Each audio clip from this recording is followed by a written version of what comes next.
Look, my mama always told me to mind my manners, and guess what? That's some good advice. That's right. Manners and interpersonal communication skills never go out of style, and they're more important than ever before to be successful.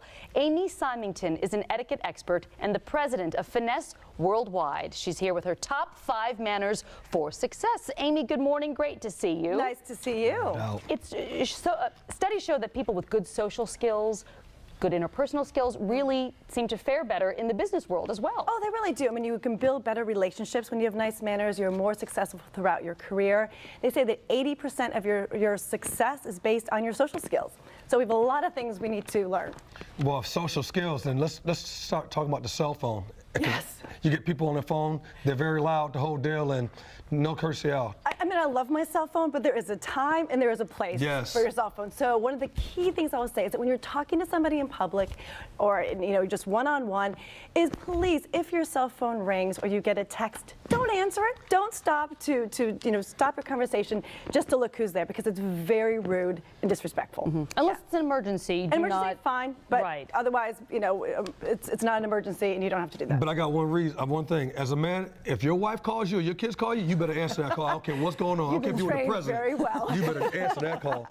Answer that one. Trained well. That's the real deal. You answer that one. Yeah, but otherwise you definitely do not do that. And then also, you know, you want to make sure that when you are with other people, don't just be connected to your phone. So be with people who are there, and don't be trying to, you know, text your friends who are someplace else. Right. It's very disrespectful to the person that you're with. It's like saying that you're more interested in what's happening here than you are in this person. Right, absolutely. And then adults are worse than kids at this, but when you're in a public place like the elevator or something, don't talk on your cell phone. No one wants to hear your conversations. Okay. Yeah. Polite table manners. That's your tip number 2. Yes, you can tell a lot about a person by their table manners. So a couple key do's and don'ts. Do not, like your mama tells you, do not put your elbows or your arms on the table while eating. You look like you are guilty of that. I'm guilty of one elbow, but I take it off. Okay, any elbows, not good. No good. You do not want to bring your cell phone and place it on the table or talk or text at the table, so don't do those things. Don't make any gross eating noises. The things that you do want to do is you do want to, when you sit down, put your napkin in your lap, wait for everybody to sit down before you start eating. Pass food to the right. So those are key things. And pass food to the right, remember that. Otherwise you get that mishmash. And everything's going every single way. Right. When you get up from the table, where do you put your napkin? If you're going during a meal, you put your napkin on your chair, and if it's after the meal and you're leaving the table, then you can put it on the table.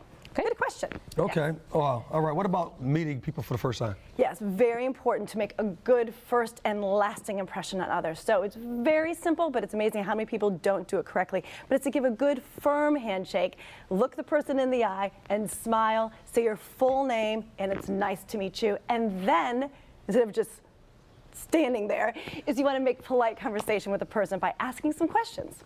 Being engaged. It's good stuff. All right. Okay. You also say use social media as a tool, not as a weapon. These are polite, good manners. What do you mean by that? Use it as a tool, not as a weapon. Well, it's amazing that somehow we have this feeling that if we're not face-to-face with someone, it is okay to post something or say something that is not nice, that is mean in any way, whether it's on Instagram or Facebook or Snapchat or all of the millions of other things. So remember to use it and be a polite person. Do those things that you would want other people to do to you, and that anything you post does not go away, not ever. Well, that's like just bullying. That's all that is. Well, people are very emboldened. I think sitting behind the keyboard, they will say things online that they wouldn't say to someone face to face, right? But it's just not nice. It's not good manners. It is not. It is not good manners.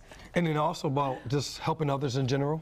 Yeah, you know, having good manners is really about making other people feel good and about giving of yourself. So you can do something every day to help somebody else, whether it's to open the door for somebody, help a neighbor take out their garbage, or it can be something bigger by joining a charity or doing something to help other people. So I think that if you can incorporate all of those things, 5 key things, you will be very successful. And if your wife calls you, you better answer that phone. Answer the phone.